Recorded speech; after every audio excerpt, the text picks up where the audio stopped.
Happy month of November, folks. Welcome to episode 205 of Hashtag AskGSM here today. I'm Graham GSM Matthews. Hope you guys had a great Halloween holiday last night. For me, I was at class last night, though I did watch SmackDown when I got home. I watched Ghostbusters earlier on in the afternoon, as I usually do on the Halloween holiday. I also had some candy, so it wasn't the most exciting Halloween I've ever had, but it was a good day overall. And I'm a huge Halloween mark, so can't really complain about that. To me, Halloween is like the Royal Rumble of the holidays, kind of kicking off the road to Christmas. Now, if you start playing any fucking Christmas music, talk about putting up your Christmas tree at any point between now and until after Thanksgiving, you're dead to me. You're on the list. You're on my list if you talk about Christmas in any form, fashion, or, any shape, form, or fashion between now and the Friday after Thanksgiving. As soon as it turns midnight from Thanksgiving to Black Friday, then you can start talking about Christmas. And talking about Christmas isn't as criminal, but rather playing the music is like the biggest sin in my book, bigger than anything. You should be put in jail for playing Christmas music at any point before Christmas. From the day after Christmas is fine, but until after Christmas, until Thanksgiving, no Christmas. Make it special. The more you play the fucking music, the less it'll mean by the time Christmas comes around. So that's just my 2 cents. But anyway, guys, this is the November 1st episode of Hashtag AskGSM. Let's talk about what you guys came here to hear. Me answering your questions. Before we get started, if you want to send in any questions, be sure to tweet me on the Twitter machine at WrestleRant on the Twitter. Be sure, with the hashtag AskGSM, be sure to find me on Facebook at facebook.com/graham.gsm.matthews. Leave a comment on the post I usually put up on Tuesday nights, if not on the wall itself. And last but not least, be sure to drop a question down below in the comment section. I'll include it in next week's edition. Let's get started here with Captain Sunshine from YouTube. For a night full of returns, Braun Strowman rising from a garbage truck may have been simultaneously the best and worst. Did he live in the garbage truck for the past 8 days, eating whatever was in those cardboard boxes? Is that why they were empty? Did he transfer from the white truck to a red truck? Is that how the garbage truck transit system works? Most importantly, why was he so clean? A lot of unanswered questions I'm sure we will not get the answer to, so I assume he was in the garbage truck for the past 8 days. But you know what? None of that matters when you're Braun fucking Strowman. His attack on the Miz Taraj and the Miz was so great, then how could you possibly nitpick? I know you're just doing it for comical reasons, but who cares? Who gives a shit? It's wrestling. Nothing makes sense. Something should make sense, like Kane beating Finn Balor, which made no sense at all. But little things like that, being put in a garbage truck, it's so straight out of the Attitude Era that I can't really complain about it. And I'm not a big Attitude Era guy, but we don't really get those over-the-top moments like that we once did many, many years ago. Braun Strowman getting taken away in a garbage truck was one of those moments, and coming back inexplicably out of the garbage truck, seemingly surviving, and then laying waste to the Miz and the Miz Taraj, I thought was perfect. I thought it was awesome. It was so wrestling. It was so fucking unrealistic, but it was so wrestling, so something that you would see in the world of WWE and beyond. But the attack was much more important than anything you just asked me. Their second question, so Kane has, in just 4 shows, attacked, humiliated, and pinned Finn Balor clean, taken out the entire Shield, thrown Braun Strowman into a garbage truck, and sent Daniel Bryan to the hospital. How many of those people I just named would you rather see doing anything other than getting fed to Kane? Everyone. Balor especially. Balor is just... I don't know. I could see why they'd probably be setting up, how they could be setting up for Balor getting his revenge on Kane after... getting pinned clean was really fucking stupid, especially coming off the AJ Styles win at TLC the night prior. But based off what we saw this week, I would imagine he will get his revenge at some point, but it might not be anytime soon, because they want to keep Kane unbeaten, unstoppable, as he prepares to face who was it? Prepare to face Braun Strowman at some point. They're building him up for Braun Strowman. So he's probably not going to get his revenge in one-on-one action anytime soon, which is completely defeating the purpose of beating Finn Balor clean one-on-one, because Balor should get his win back at some point, and it might not be at any point in the next month or so, as long as Braun Strowman and Kane are feuding. So I know Braun Strowman targeted the Miz and the Miz Taraj in this week's Raw, but it does look like Strowman and Kane is the direction they're going in. But having Kane... The Braun Strowman thing, the garbage truck is whatever, but the Shield and him taking out Daniel Bryan was whatever too. But Balor and the Shield especially, taking out the entire group and Finn Balor, it's like, it's not fucking 1997 anymore. And I like Kane. I popped. I talked about it a couple weeks ago here in the show. I popped when Kane came out of the ring and he returned for the first time in 10 months. I thought it was a cool surprise moment. But having the guy go over at the expense of your up-and-coming talent, the people you should be building your show around, to me makes no sense. For what, a short-term gain of Braun Strowman pinning Kane in the middle of the ring? You know, before Braun Strowman beat Big Show a couple of times on Raw, it wasn't like they had Big Show cleaning out the roster. It's not like they had him beating Kevin Owens every week on Raw. No, Big Show was already an established, notable name, and having Braun Strowman beat him at all was a big victory. Kane is the same way. I mean, I know he's been damaged a number of times over the past 20 years, but that being said, he is fucking Kane. He's a former world champion. He's a notable, established, iconic name. Having Braun pin him at all is worth it. It gives him credibility. Yet they have to go build up Kane for whatever reason. The ending outcome will never change. Braun will go over. There's no question about that, nor should it change. So why have Kane beat all these younger guys for no apparent reason other than just to build him up and make him look strong? Like, I understand that, but it's coming at the expense of Finn Balor and others. I just don't get it. Is Alexa Bliss supposed to be a knockout artist? Is that why she's able to beat Mickie James with a punch? Is that how they're going to justify a 15-minute back-and-forth match with Asuka? Is that how the other match ended too? I know she punched her on Raw this week, and that was how the match ended. Is that... I don't think that's how the match ended at No Mercy or TLC. Maybe I'm wrong. I don't remember. The match was all right. I didn't really like that match as much as many other people did at TLC. I cared about the Raw match even less. I mean, the effort was there. They have decent matches together, but that should not have been the main event. I know it was not the main focal point anyway. It was the Miz Taraj, and the Strowman attack, that whole angle they did to close the show on Monday night. But the match really was not that good. With Bliss, she's a good worker. Her and James just do not have chemistry. They really don't. I've enjoyed the feud. I've enjoyed the program, the storyline for the most part. But they just do not have good chemistry.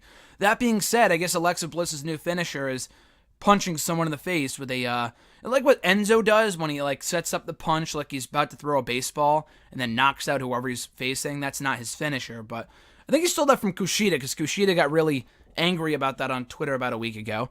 Anyway, I guess she's the new Cassius Ohno of the main roster. I'm not exactly sure, but yeah, I mean, Alexa Bliss at this point, for as much as they have built her up, and winning clean is good, that's a step in the right direction. She has since defended her title in the Fatal 5-Way at No Mercy, beating Mickie James at TLC and on Raw. So she has credibility, but again, a lot like with Braun beating Kane, there's no doubt that Asuka will be beating her at some point decisively in the very near future. It could be, maybe not at Survivor Series, but it could be at, on any episode of Raw in December. It could be on a Raw I don't think there's going to be a Raw pay-per-view before the Rumble, but it could be at the Rumble. It could be on an episode of Raw before the New Year, on the New Year's episode of Raw. I could very well see that happening as a big hook for people to watch the show on New Year's Day. Either way, though, I mean, I think Alexa Bliss being built up is a good thing, but having her knock out Mickie James with a punch to end a anticlimactic matchup, I'm not sure was the best booking idea. Next question from Emmanuel A. from YouTube. I rewatched the Balor-Joe Cage match from TakeOver The End, and it was better than I remember it being. I was actually disappointed by that match the first time I saw it, because I was hoping the Demon would be more focused on for the more for the climax of the feud, but it never did. The match, on its own merits, is good, just not the ambitious grudge match I wanted. I think my main problem was when the Demon lost and didn't get the attention I was expecting. Commentary didn't even mention it was Finn's first loss as the Demon, which still bothered me on the rewatch. Should Demon Balor have gotten more focus? Absolutely. That was the whole point of that feud, in my opinion. And I loved the feud. I thought Joe and Balor had a lot of great matches. Those first two matches were really good. Like you said, the third one I thought was pretty good. Was not the best one they had. Was probably the worst, if anything. I thought the London match and the Dallas match were better. The Dallas match was the best, I thought. I thought their best match came at TakeOver Dallas over WrestleMania weekend last year. But I do agree that the feud, the climax of the feud anyway, should have been more focused on the Demon. Because when Joe lost the first two times at TakeOver London and TakeOver Dallas, it was to the Demon. And on a live event that I was at, he beat Finn Balor. So It was kind of the whole point that the Demon was undefeated. He had been built up over the course of 2014, 2015. So yeah, when he lost, it should have been a bigger deal. People figured that Balor was losing, but they should have made it a bigger deal than it was. Like, oh, Balor lost. It's fine. Joe retains. Like, no, I mean, it was a pretty big deal. Again, it was predictable that Joe would retain the title, as he should have on that show at TakeOver the End. But yeah, commentary should have made a bigger deal about Balor losing as the Demon, because up to that point, for the 2 years he had been in NXT, the Demon had never lost, and still the Demon has never lost. Joe is the only person to have pinned the Demon. He's used the Demon persona on 3 occasions maybe on the main roster so far: SummerSlam last year, SummerSlam this year, and TLC this year, and he won all 3 times. So the Demon is a very protected persona. So having Joe beat him, they should have reacted more than they did. They didn't really say anything. They were like, oh, you know, Balor's first loss as the Demon. What a big victory for Joe, or what a loss for Balor. What does this mean for his future? Like, they should have made it feel like a bigger deal, as big of a deal as it was, as opposed to undermining that moment. His next question: if and when you review TNA pay-per-views for WrestleRant, are you going to chronologically cover the 2002 to 2004 Asylum years? Truthfully, I just want to see you recap the sheer insanity that went on during those early years. We'll see. I want to be more focused on WCW and ECW pay-per-views for the time being for WrestleRant. But I wouldn't be opposed to watching TNA pay-per-views, and I do enjoy the TNA shows that I watched. I think Bound for Glory 2010, the Global Wrestling Network, and it's a good service. But I'd rather watch stuff for right now from the WWE Network. But I'll still probably watch, maybe not for WrestleRant, but I'll watch TNA shows just for the website, for nextdaywrestling.net. Watch the shows and review them for nextdaywrestling.net under Retro Reviews. I don't know if the Asylum years are on the network, though. I might be mistaken. I know they have every pay-per-view from 2004 onward. They have not every, but most episodes of Impact from 2004. And that's about it. I mean, there's a lot of other stuff, but in terms of 2002 and beyond, I think the Asylum years might be on there. I might be mistaken. I know they uploaded a lot of Asylum year stuff on YouTube not too long ago. Either way, at some point, if you want me to watch it and you want my reaction, I will be more than happy to do so, even if it pains me to watch some of that content from the early years and how fucking bad it was. But maybe at some point, maybe not even for WrestleRant, but for the website, but at some point, I will talk about it if you really want me to. His next question: what do you know about the 2000 fall season in WWF WWE? I've actually been enjoying most of the 2000 product on the network, but unfortunately September onwards is when the quality starts to dip. Stone Cold's return means guys like Angle, Benoit, and Jericho play second fiddle at best, and most of the year's worst stuff, Naked Mideon, Rikishi's heel turn up around this time. That's all I really know about the fall season of 2000, what you just mentioned right there. Is when Stone Cold comes back and he exacts revenge on Rikishi and all this other shit. You know, Naked Mideon, like you said, and stuff like that. That's all I really remember about the 2000 fall season when I was watching pay-per-views from that time period. Armageddon, the Armageddon Hell in a Cell match was good. A very memorable match, if only for a few moments, but that happened in the fall season of 2000. Yeah, it started to get very muddied, and they had a lot of talent. Like, you look at that Hell in a Cell match alone, Rikishi, whatever, but Undertaker, Kurt Angle, Triple H, Stone Cold, and The Rock, that's a fucking star-studded matchup right there. That's all the talent they had, and even more at that point in time in the final few months of 2000. But yeah, they didn't really start to rely on Benoit and Jericho and Angle and guys like that as much as they did when Stone Cold was out.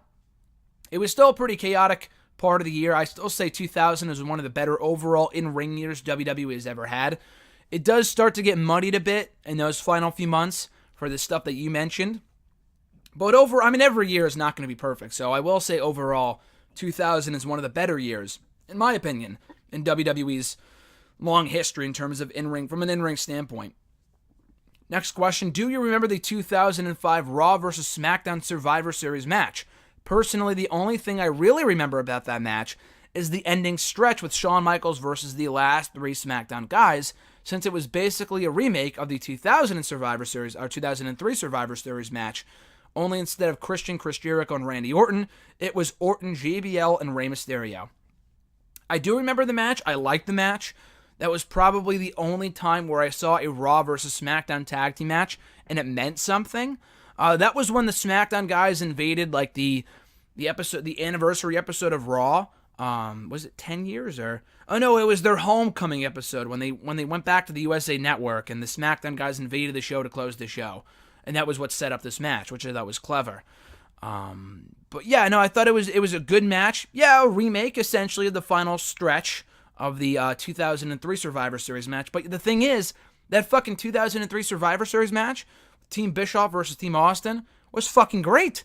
So if you're gonna remake any match, it might as well be a great one. So yeah, I remember the match. It was a very good match. I still prefer the 03 Survivor Series match, but that Raw and SmackDown Survivor Series match was also quite good. And his final question here: who would you put in your personal Mount Rushmore of wrestling? By personal, I don't mean who the business biggest mainstream stars were. I mean the 4 people who are the most crucial towards you becoming and staying a fan today. That's a great question. We get a lot of Mount Rushmore questions, not only to me, but who's the Mount Rushmore of WWE? Who's the Mount Rushmore of Pro Wrestling? Who's the Mount Rushmore of this or that? I mean, I enjoyed RJ's question last week about the Mount Rushmore of NXT because I don't hear that a lot, if at all. But I like this question also. For me, the first 3 spots, 3 of the 4 spots are pretty much set in stone. Regal, because he got me into wrestling, and I still love Regal to this day. I have to meet him at some point. I have to meet William Regal. But William Regal, CM Punk, was a big reason why I love WWE. I mean, I've always been a fan of WWE. And when he left was probably the only time I came close to stop watching, although I would never come that close. When Punk left in early 2014, which is crazy to think it's been almost 4 years. But anyway, Regal, CM Punk during that 2011 or 2010 when I started to really like him. 2010 to 2014 period was a big part of my wrestling fandom. So Regal, Punk. I want to put Christian in there too because he's also one of my top 3 favorite wrestlers. But I'm not sure who else I would put in that spot. And also AJ Styles, because he is undoubtedly, unquestionably, undisputed my favorite wrestler in WWE right now. And he was also my favorite in TNA for many, many years. You know, from 08 to 2013, 2014, whatever. So AJ Styles, CM Punk, William Regal, and I'd probably put Christian on there too. I mean, again, Christian is my 3rd favorite wrestler behind Regal and Punk. I'm not sure... Would AJ have surpassed Christian by now? Like, I've never really put too much thought into that. But, yeah, I'll put Christian on there because he was a big part of my wrestling fandom for a number of years also. From 2011 up until 2014, up until the time he retired. So, again, Regal, Punk, Christian, and AJ Styles would be my personal Mount Rushmore. Next few questions here from Elena the Y from YouTube. Remember last year's Survivor Series when Stephanie McMahon said that if Raw lost the 5-on-5 men's match, everyone on the team would be fired, and when they ended up losing, nothing happened, and she eventually just said that she didn't mean it? What are the odds Kurt Angle and Team Raw lose this year, but Angle still gets to keep his Raw GM job? There's a good chance of that. Honestly, that angle was so fucking forgettable, I do not remember that at all. I remember her scolding Team Raw heading into the pay-per-view, but nothing ever came from it, I don't think. Like you said, I don't think she obviously never fired anyone. I would have remembered that. But I don't even remember her saying that. I don't even remember her saying that you're all going to be fired if you lose the Survivor Series. I don't remember that at all. I remember Undertaker saying that there will be hell to pay if SmackDown loses, and I mean SmackDown won, but that never played into anything again after that. Taker showed up on the 900th episode of SmackDown, then just disappeared forever after that. But regardless, this year I don't think will be any different. I think Raw is going to win this year because SmackDown won last year. So it might not even be an issue. But I could see Raw losing, and Angle is still Raw GM, and she's going to cut his balls out from underneath him every single time she gets the chance. I fucking hate Stephanie as an on-air authority figure. I was so sad when she came back on Monday. Like, who cares? It's been 6.5 months, which is not long enough to have a Stephanie-free show, because Raw has been a lot better without Stephanie than it was with her for a long time. And she always plays the role well. I'm not disputing that. What I am disputing is that she undermines everyone on the fucking roster, and I hate it, and Kurt Angle is apparently not an exception. So I hope that we do not see Kurt Angle fired from the position, because then she'll just bring in like Triple H or something like that, and it's not like, she's doing her job as a heel. No, she is genuinely a channel changer. Like, I would rather watch anything else than whenever Stephanie's on TV, because it's always the same fucking shit. And it's only been one day that she's been back for, but so far I am not liking where this is going with Stephanie being back on Raw. I'll say that much. Deshaun K from Facebook, do you listen to the JD from NY 206 podcast? I do not. I know of it. From what I've heard, he's got good stuff. I think I've heard from him or heard about him from the Solo Monster, who's the only fan-made podcast I listen to.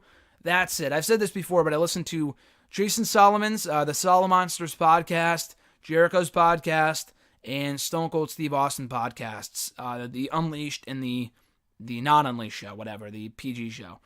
Those are the only podcasts I listen to. The only podcast I have time for. Everything else, I don't really have time for, nor do I really have any interest in checking out. I mean, like listening on a full-time basis. There are some podcasts people will recommend to me. I know RJ recommended the Barstool podcast, it was good. I listened to Kevin Owens' interview from many months ago, and they were good, but from a fan perspective, all I really need to listen to is the Solo Monster, because I've been listening to his show for so long. I enjoy his approach. Everyone else, I mean, there's a lot of good like I have my own podcast. If people don't listen to my podcast, like I don't blame you. There's so much fucking shit out there. It's so oversaturated. I understand that, but it won't stop me from doing it. That being said, I only really listen to Solo Monsters podcast, and that's it from a fan perspective. Next question: how long do you think until Vince McMahon, Kevin Dunn, and the creative team ruin Asuka? I wouldn't argue they've ruined her. I'm not saying that's what you said or what you asked about. But it might not be too long, because I was not all that impressed with her debut last week. And apparently it was WWE's decision to fire Emma. So why they would give Emma so much offense before, Asuka inevitably won those matches. I'm glad Asuka won, obviously. She's fucking undefeated. How could she not win her debut match or her Raw debut? That was pretty obvious. But what should have happened was Asuka just cleaning house and just destroying Emma in the most entertaining possible way. In the most entertaining way possible, excuse me. Just because with Asuka, that was what worked with her in NXT. Why would you move away from that? Why would you change that approach? Giving Emma so much offense just to have her get beat twice before fucking firing her days later? What purpose does that serve? I almost had a good belly laugh when people were saying, oh, Emma got so much offense over Asuka, that must mean she must be pushed. Yeah, pushed out the fucking door, out to the employment line outside. That just didn't make any sense to me. And someone was saying to me on Twitter, like, oh, I thought she was going to get pushed. Not because of those matches, but she's been in a title match recently. She had the match with Asuka. Yeah, because she was a good hand in the ring. If they were going to push her, they would have pushed her years ago. Why would they wait until 2017 to push Asuka, to push fucking Emma? And I love Emma. She's great. But people thinking that she was going to get a push pushing Asuka to her limit, it was a lose-lose, because it made Asuka look like every other woman on the roster, not the special attraction she should be. And with Emma, she was gone from the company anyway. She gained nothing from those matches because she got fucking fired days later. I thought she might have quit, but she didn't. I'll talk more about Emma soon enough. But anyway, so until they ruin Asuka, how long until they ruin her? I don't know. I can't really put a timetable on it. I don't want to put a timetable on it, but they do not have the strongest track record with NXT stars. And Bobby Roode picked up a good win on Tuesday. He had a good match with Ziggler. Nakamura's not completely dead. He picked up a win on Tuesday SmackDown too. But they're just not the same as they were in NXT. And it's not like, oh, they're in front of a bigger crowd. You can't hang with the bigger stars. Like, that's not it at all. It's how they handle these people. Like, why would you move away from Bobby Roode as a heel? That was what worked in NXT. Why would you move away from that? With Nakamura, less is more. Why would you have him cut long promos on TV on fucking SmackDown every week? It doesn't make any sense. So, not that they've ruined Nakamura and Bobby Roode. They have ruined a few others. I do not have faith they're going to handle Asuka the right way, but it would not surprise me if they had her get beaten at any point between now and WrestleMania. The streak should last a lot longer than that, but it would not shock me at all if they had her get beaten at some point between now and WrestleMania, because that's just the way WWE does things. Because everyone has to be in the same playing field. Everyone has to be the same, has to have the same amount of wins and losses. No one can stand out as being special. You're either average or below average. Unless your name is fucking John Cena or Brock Lesnar, you are on the same level as everyone else. Nothing ever else matters. And that's what's killing the characters in WWE right now, in my opinion. His next question: do you think Peyton Royce and Billie Kay would be the reason we'll see women's tag team titles in the future, being that they're the iconic duo if WWE decides to do that? If there's any women's tag team to put women's tag titles on, it would be Billie Kay and Peyton Royce. But you'll run into the issue of who would they defend against. Now, when RJ pitched the idea from my website, nexttheirwrestling.net, she plugged to RJ and the website, At that point, there were a lot other tag teams. The idea has been brought up many, many times. It was floated around. I know RJ brought up the idea about a year and a half ago when we had Team Bad and Team Bella and Team PCB and a few other tag teams with the women. It was all about factions, and I fucking hate factions. Tag teams are fine, and alliances. Factions, I fucking hate. But with the rosters being split, where you're going to have 2 sets of women's tag titles on both shows, like there's not enough women to justify doing that. Unless the rosters were united, which at that point they were when RJ pitched that, it would make sense. But when the rosters are divided, which they should stay divided for the foreseeable future, if not a long time to come, it doesn't make any sense. They can pretend to be tag team women's champions, but like bring in fake titles and shit. But beyond that, having it be an actual idea, I don't know. I'm not too hot on that idea. Just because we don't have enough women in each roster. There's like maybe 8 women. That's like 4 tag teams right there. But you also have women going after the actual title. So I do agree they should be doing more with the women that aren't in the title picture, especially on SmackDown. It feels like it's just Natalya, Charlotte, and then everyone else. No one else has anything else going on right now. Like Becky is a team captain. Woo. Carmella's a fucking Miss Money in the Bank. Okay. Like, they need to be doing more with these women than just the bare minimum. But anyway, though, it was also brought up, I think, around 2011, when we had the Bella Twins and the Chick Busters, which was Caitlyn and AJ. We had the Divas of Doom. And I think they came up with that idea because TNA had just introduced their Knockouts tag team titles, which, what a great idea that was, because that went nowhere, and they took away the belts a couple years later after they gave them the fucking ODB and Eric Young, and that went nowhere. So I just don't think it's a good idea. I like the women's division. They have a lot of talented women, but the roster is not deep enough to justify doing that right now. Jeremy B. from Facebook, thoughts on Rockstar Spud and Hideo Itami possibly being added to 205 Live. I saw the rumor. The thing is with Itami, I know he's never going to go anywhere in NXT. He's not going to win the championship. He's had his opportunities. He's gotten hurt a bunch of times. He had a shot earlier this year against Bobby Roode. He lost. He's not going to become champion. He just won't.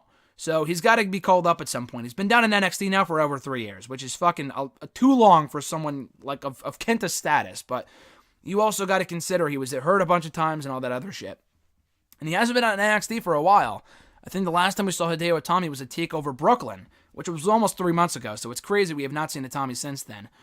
But if they want to put him on 205 Live, like, I thought it was cool for Austin Aries and for Neville for them to get their feet wet before they went back into the heavyweight division. But I feel like once you go cruiserweight, you can't go back. Like, you're labeled in a certain light on the main roster. I mean, at least in WWE's eyes. Like, I think Aries had requested to be a part of the heavyweights. They denied, so he just left. And Neville appears to be the same way. He was not having all that much fun in the cruiserweights. He had a lot of great matches. He had an awesome run there. But if the guy's not happy, he's not happy. He wanted to be with the heavyweights, and he was apparently, his unhappiness stemmed, goes all the way back to January, reportedly. So that was right around the time he joined the Cruiserweight division, so that's no coincidence.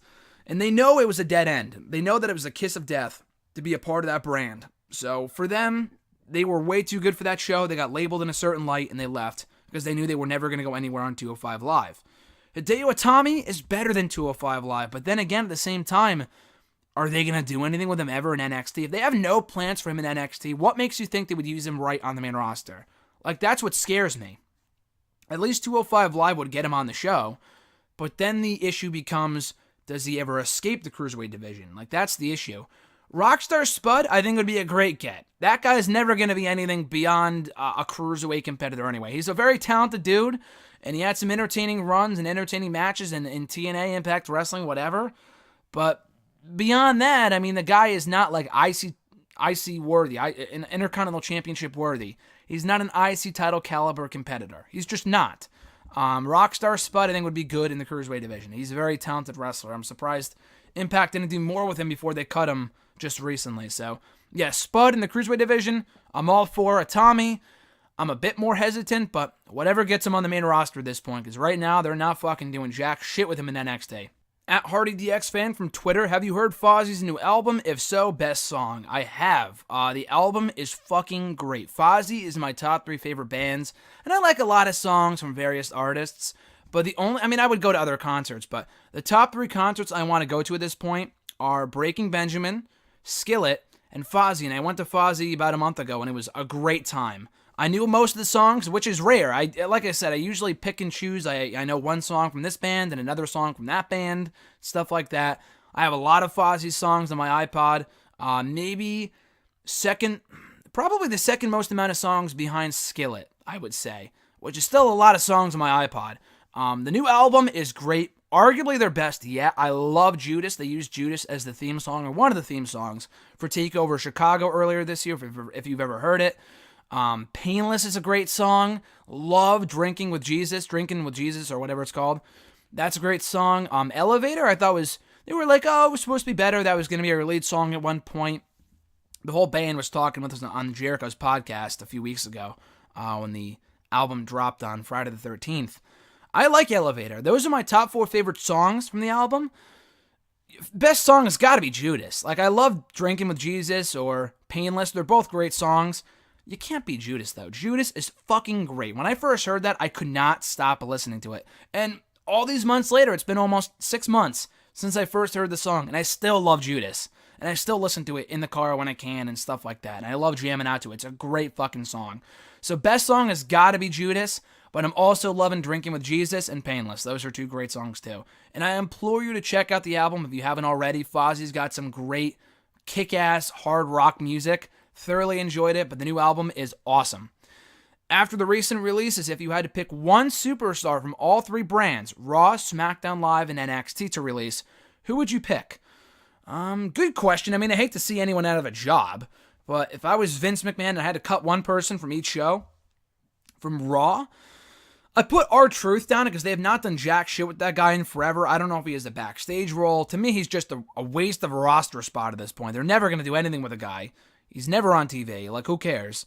So I would fire R-Truth, but I also saw someone say, like, Dana Brooke, like, why she's still around, which made me think, like, Dana Brooke is still around, but Emma got cut. Like, think about that for a second. I know Emma's been around a lot longer than Dana Brooke. Dana Brooke only debuted a few years ago, and maybe they have hope that she's going to get better, but she's not going to get better as long as she's a part of Raw. They got to put her back down in the NXT. That's the issue. She fucking sucks in the ring. Hot? Sure, she's attractive. That didn't really get many of the other women anywhere when they were around 10 years ago. Yeah, big boobs, that's it. Beyond that, she's fucking shit. I mean, she's got charisma too, but beyond that, she's got nothing. If that's all they really look for is attractiveness in people, that's why they're kept her around. But Emma was hot too, and that's it. So I don't know. I would cut Dana Brooke or R-Truth. Probably Dana Brooke, but maybe they have hope that she can get better. R-Truth is not going to get any better or worse. The guy's been around for like 20 fucking years. Unless he's in a backstage role, at least in terms of being on a member of the Raw roster, I would release him from that because he doesn't serve a purpose at this point. His next question, from SmackDown NXT. I forgot SmackDown NXT. From SmackDown, James Ellsworth. Like, I don't know why he's still around. I know he's adding to Carmella's act. To me, Carmella would be just fine. She started to get over once she won the Money in the Bank briefcase. James Ellsworth is a complete waste of a roster spot. He is a perfect example of a guy they thought was hot for like a week or two, which is why they signed him to a 2-year deal for some reason. And now they're like, fuck, we got this guy signed to a deal for the next 2 years. What do we do with him? So they put him with Carmella. The guy is a complete waste of a roster spot. So I would release James Ellsworth. From NXT, there's not a lot of people I would get rid of because it is developmental after all. Sawyer Fulton, I mean, the guy was fine in Sanity, but he's been cleared to compete for a few months now, and he has not reappeared on TV. I doubt he's going to be anything on his own in NXT if he's not a part of Sanity. So you might as well just cut your losses and get rid of him. Next question, also from @HardyDX fan. If Eddie Guerrero hadn't died, where would you see his current position in the company? Same question for CM Punk. That's a great question. With Eddie Guerrero, probably a trainer at the Performance Center, I would say. I could see him wrestling the occasional match here and there. I think he was in his late 30s when he died, maybe 35. I'm not exactly sure. But he would be in his 40s, if not 50. No, I think he actually would have turned 50 like a year ago or a couple weeks ago. I think his 50th birthday had occurred when Kalisto won the championship. Isn't that right? I don't remember. But if so, if he's only 50, I mean, Jericho's almost 50, and he's still having great fucking matches. So I think Eddie Guerrero could come back for the occasional match, but otherwise I could see him down in NXT as a trainer, a lot like Shawn Michaels. CM Punk would probably be, I would hate to say it, but a part-timer. I don't see him going like to the Performance Center and being a trainer. I don't think CM Punk's that type of guy. I don't think he would have packed up his shit from Chicago and gone to Florida. I could see him coming back for the occasional match. I think he would have had his last match. If he didn't leave in the way that he did, I think he would have had his last match in 2014, probably at the Chicago Payback pay-per-view that year, left, and maybe he would have come back down the road, but I could see him coming back for the occasional big match every now and again. So, yeah, I think CM Punk, he would not have been a trainer, but I could see him coming back for big matches every now and again. Eddie, same thing, but I think he would have been a trainer for NXT, which I think would be a great role for one of the greatest wrestlers of all time. At Scarlet One has got a couple questions here from Twitter. Push, repackage, and keep released. Darren Young, Emma, and Summer Rae. Well, obviously push Emma. She was undoubtedly the best of the three. The other two, it's hard to say. I mean, Darren Young, I've always liked Darren Young, but the guy, I mean, I used to think he was a really good worker, but that was like back in 2010, 2011. Like, we have great workers all across the roster, so now he's like shit compared to everyone else. And he also just doesn't have any charisma. They try to push him so many times, he was never going to go anywhere. Like, repackage Darren Young for what, the millionth time? Primetime player, put him on his own, make Darren Young great again with Bob Backlund, which I thought had potential, but they ruined that pretty quickly. So, with Darren Young, you can only repackage someone a certain amount of times before people just stop caring. Jack Swagger was that guy. Jack Swagger was a perfect example of a guy that got repackaged so many times, it just got to a point where people just didn't give a shit anymore. And Darren Young, I don't know if people ever really care to begin with. So I would just keep Darren Young released. Summer Rae, I was not the biggest fan of. That might be, it's not a popular opinion. I was never a huge fan of hers. I liked her in NXT, a part of the BFFs, or not the BFFs, a part of, I think it was the BFFs. I'm thinking of Team Bay with Sasha and Becky. I think the BFFs, though, were Charlotte, Sasha, and Summer, or whatever they call themselves. I liked her then. She had done nothing for me on the main roster. The stuff with Fandango, could not have cared less about. She was never that good of a worker. I could not tell you one memorable match that she had on Raw or SmackDown ever. But I think she had more potential as a character than Darren Young did. So I would repackage Summer Rae, keep Darren Young released, and push Emma. Their second question, would you buy Uggo waffles? Hey, you know what? Eggo waffles are great. I think Uggo waffles, if they're made by Tyler Breeze, could be just as good. So I would try them. I don't know if I would buy them. If there was a sample, I would try it, but I gotta see if they're any good first. I can't just buy the shit without knowing how good it is. Or check out the reviews first, or something. Does Survivor Series have the weakest track record of the Big Four pay-per-views? Absolutely. That's not even a question. Like, I was tweeting someone about this the other day, about a week or so ago.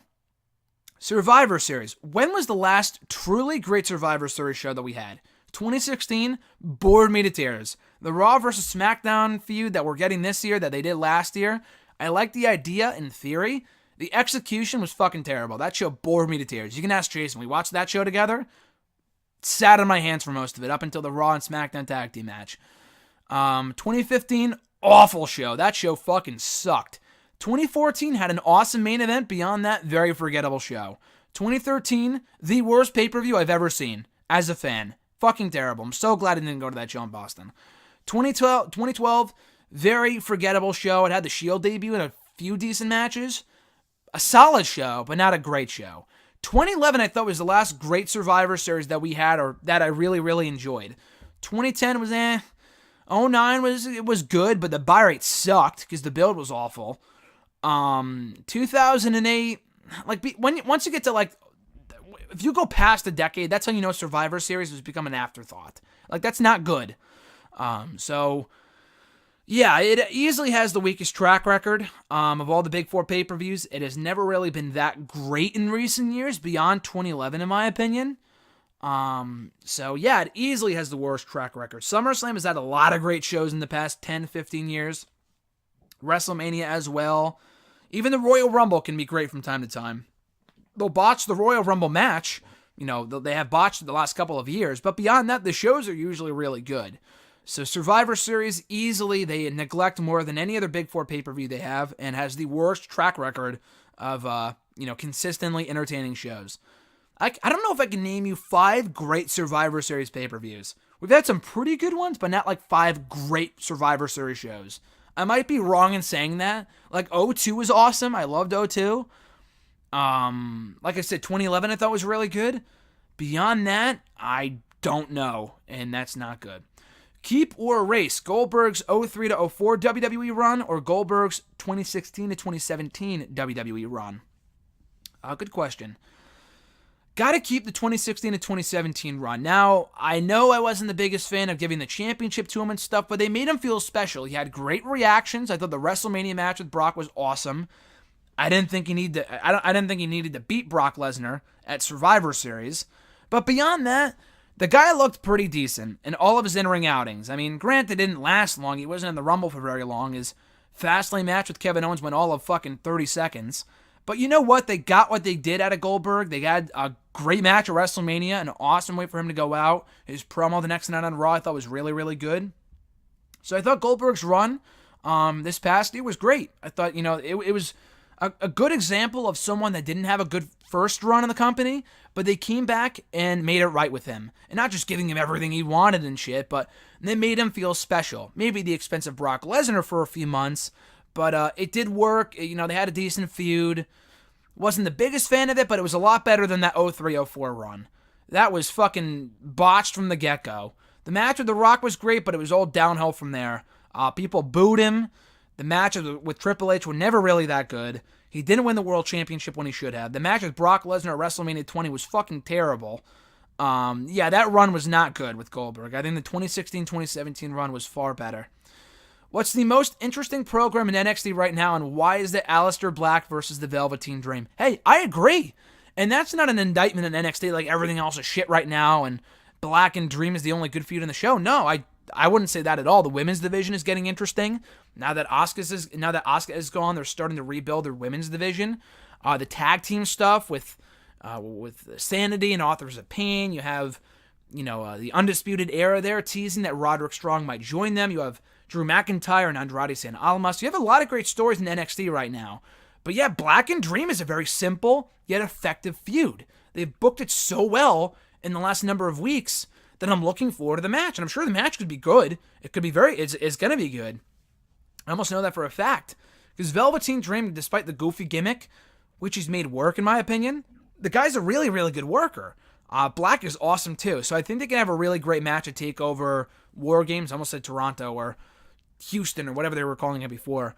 TakeOver War Games, I think that could be the match of the night. The sleeper match of the night. The feud's been great, and I think the match could also be equally entertaining.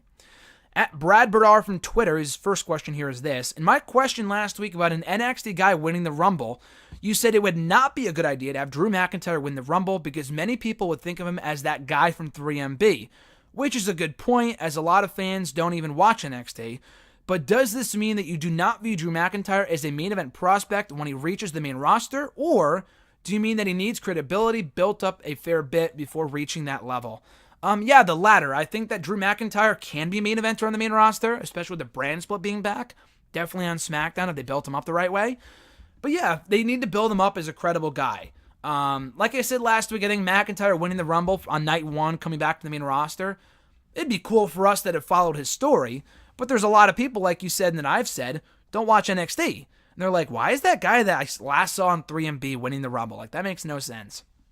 And they could put it over as a big deal, but I think with McIntyre, it would be better if they built him up from the bottom up. Not saying they should make him a jobber when he comes back and then build him up that way, but they need to have him build credibility first before getting to that main event level. Drew McIntyre, that is. So, yeah, I wouldn't have him win the Rumble from day one, but I think he does have potential in the main roster to go a lot farther than he did last time. He had a decent run as Intercontinental Champion, but beyond that, it was all downhill after he dropped that championship. They did nothing with the guy. Ooh, they gave him the tag titles with Cody Rhodes for a reign that lasted a fucking month. Like, who cares, I think with McIntyre, once he inevitably comes back to the main roster, hopefully on the SmackDown brand, which isn't always a great thing now that Nakamura and Rude are on that show and they have not been used to their full potential, in my opinion, just yet anyway. But McIntyre, I think, is a great example of a guy that they should not push right out of the gate to the main event level, but if they built him up a bit, maybe giving him back the IC championship and following in his footsteps from last time and kind of going off that. Like, I won this title last time, and now this time I'll go off from this as a starting point to the world championship before becoming a world champion. I think would be a great story as opposed to just coming back on night one, winning the Rumble, and people have no idea what's going on. The main roster audience, that is. Next question from Brad Bradar. Are the following questions from him? We have 5 questions left. They're all from him, so just want to clarify that.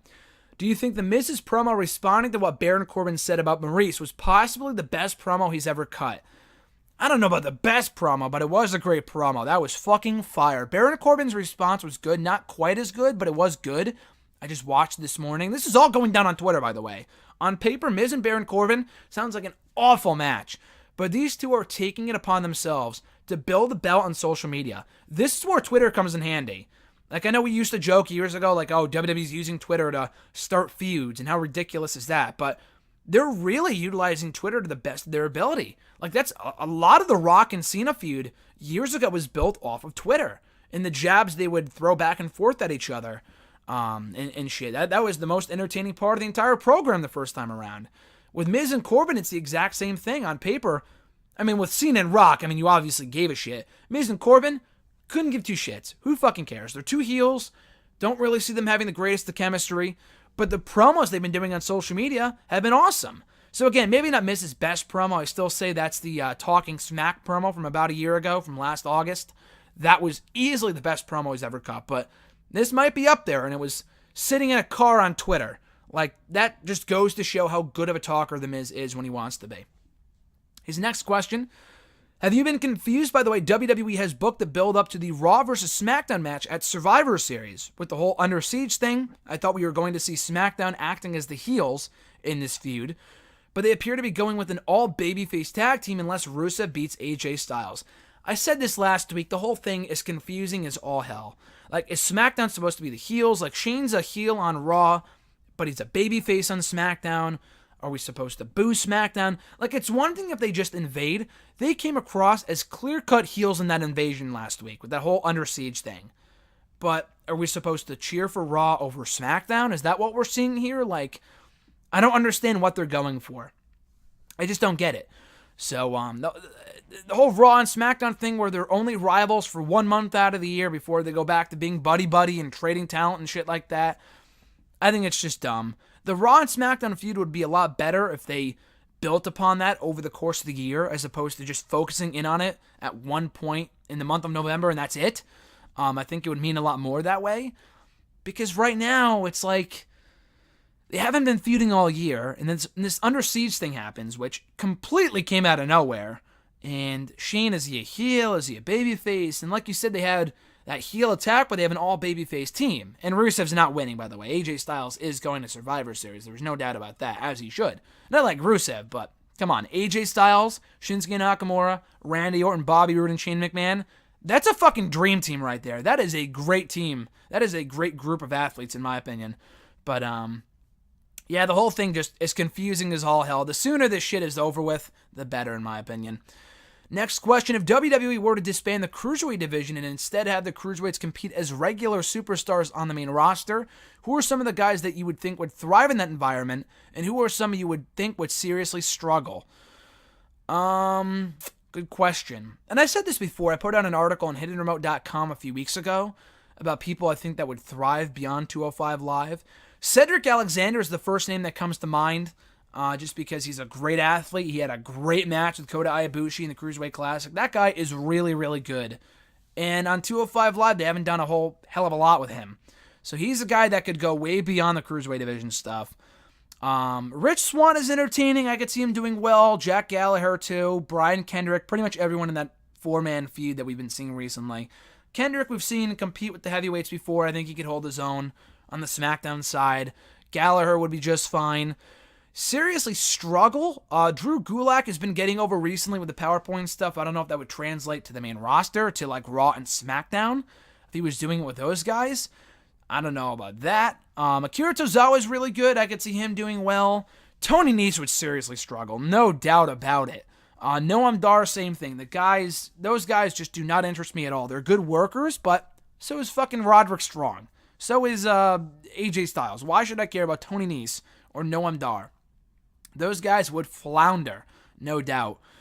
Grand Metalik is a great wrestler, but they have given us zero reason to care about this guy on his own. So I think he would flounder, unfortunately, unless they did something with him and they gave some insight on his backstory and shit like that. Kalisto, I think he's a great worker. He's very, very good.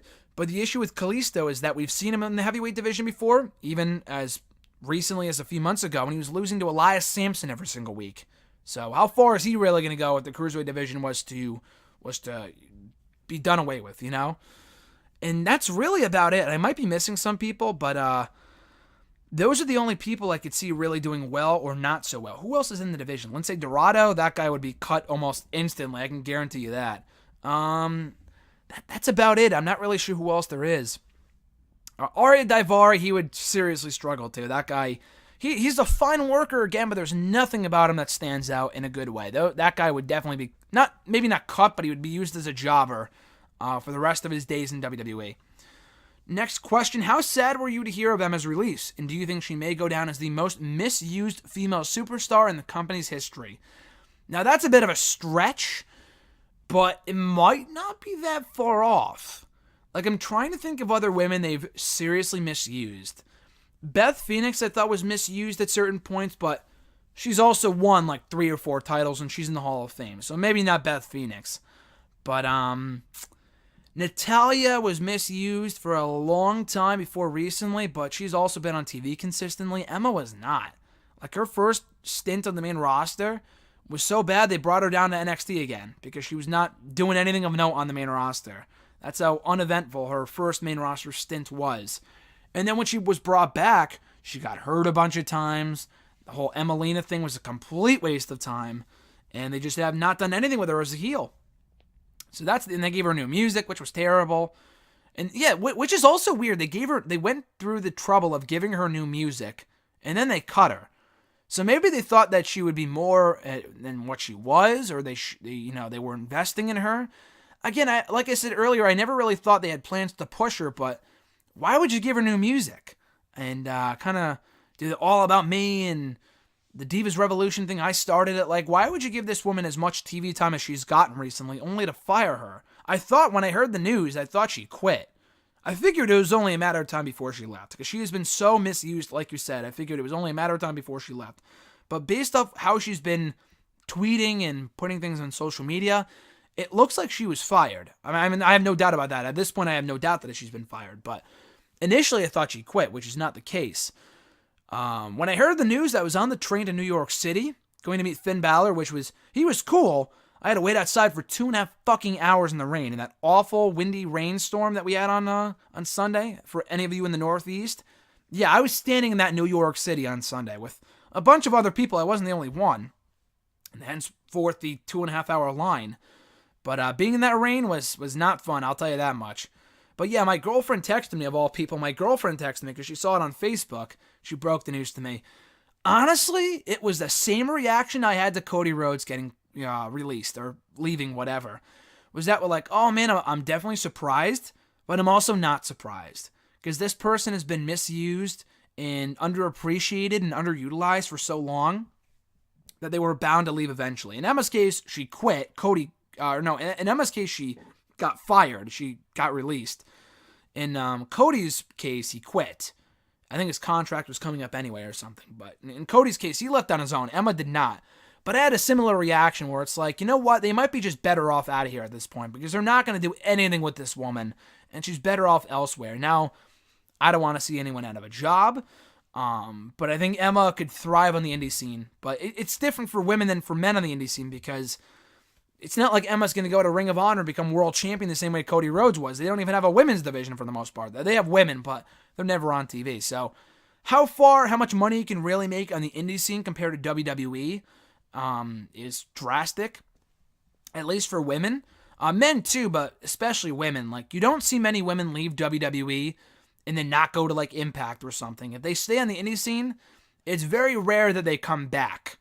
Like with Mickie James, she was in Impact for a long time, and she's also a very established name.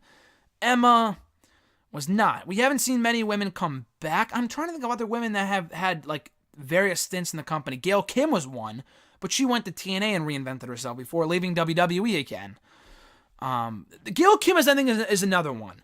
Along with Emma, maybe on the same level, if not a worse case, where Gail Kim was very, very misused. Great worker. In my opinion, the greatest knockout TNA has ever had. Impact Wrestling, whatever you want to call them. They never did anything with her. And I mean, she won the title on her first night, but beyond that, she did nothing in WWE. She left a few years later after they did nothing with her, and then she came back, and again, they did nothing with her. So I think Gail Kim might be a bigger case, at least with Emma. I mean, Gail Kim had a championship for a cup of coffee, that was it. Emma, they never gave her the gold, either in NXT or on the main roster, but they never really gave her a chance. I mean, Gail Kim came up at a time where the women weren't really having great matches like she was capable of. Emma was. They just never really used her right. That's the issue. So, I mean, it's up to debate. It's, for debate for you. I mean, it's all subjective whether Emma or Gail Kim was the more misused female of the two. But I think those two would be tied in terms of being misused by the company women-wise. And then its final question here. Were you shocked and or annoyed by the fact that Dakota Kai was eliminated early in last week's Battle Royal in such an early and uneventful fashion? A little bit, but it looked like to me that it was botched. Like, I can't recall exactly what happened, but I do remember thinking when I was watching that Dakota Kai, it looked like she was hanging on from the ropes, and then she just fell off, which was really weird. It was a lot like with Alex Riley, on a much smaller scale, but like with Alex Riley in the 2011 Rumble match, he got punched out by John Cena and Kofi Kingston when he wasn't supposed to. And it was worse for Riley because he was supposed to come back in the match and eliminate John Cena. And because Riley fucked up, Miz had to come back out and eliminate John Cena. So it was so funny. Riley got accidentally punched out, and you can't just pretend that people didn't see it. He clearly got eliminated. The camera didn't focus on it because it wasn't supposed to happen. And then John Cena and Kofi look at each other like, oh fuck, what did we just do? What do we do now? It was super funny, but yeah, Dakota Kai, it looked like it was botched. I might be wrong, but there were so many talented women in that Battle Royal. Not everyone was going to get focused on, so I was fine with Dakota Kai not having like a strong showing. And she signed anyway. I think she'll be just fine.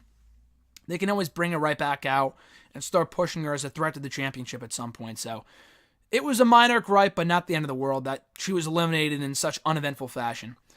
Anyway, guys, that is episode 205 of #AskGSM here today. Thank you for checking it out. Thank you for listening.